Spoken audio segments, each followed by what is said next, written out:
Why is organ allocation fraught with ethical dilemmas? Imagine needing a life-saving organ and waiting for a miracle. Now picture a system that has to decide who gets that organ and who waits longer. That's where the challenge begins.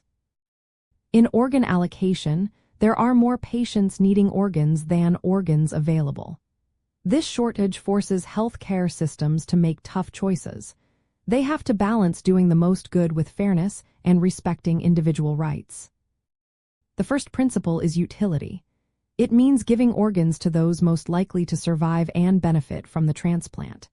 For example, younger patients or those with better health might be prioritized because they have higher chances of success.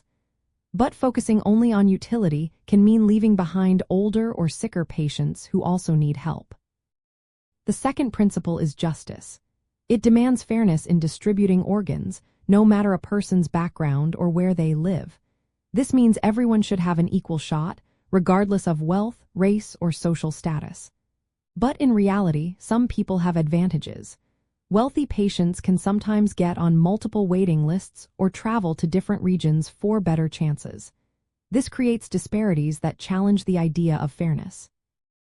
Respect for persons is the third principle. It involves honoring individual choices and dignity. For example, some systems use presumed consent, meaning organs are taken unless someone opts out. Others requiring explicit permission, which can limit organ availability. Payment for organs from living donors also raises questions about autonomy and exploitation. Would someone feel pressured to sell an organ if they are in financial trouble? That's a serious ethical concern. Allocation criteria add more complexity. Should priority go to those who have waited the longest, or to those with the highest chance of success? Some centers exclude patients with histories of drug abuse or mental health issues, which raises questions about whether we are judging their moral worth. These decisions can seem unfair or biased, even if they are based on medical facts. Geography also plays a role. Should organs be shared nationally or kept regionally? Transporting organs over long distances can be difficult and costly, but sharing more widely might improve fairness. However, local needs and logistics often influence these choices. Public trust is vital. People need to believe that organs are distributed fairly and without bias.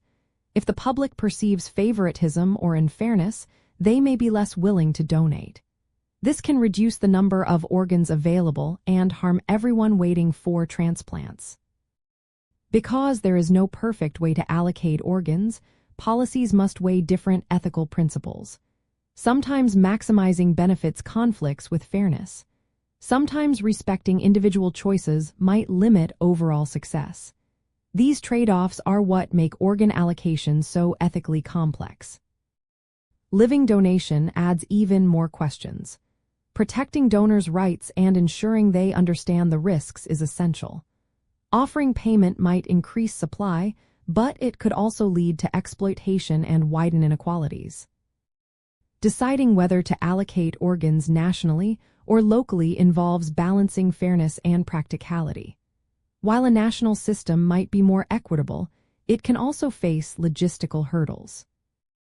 All these factors show why organ allocation is filled with difficult choices. Each decision involves balancing competing principles, and no system can satisfy everyone completely. That's why these ethical dilemmas remain at the heart of organ donation and transplantation.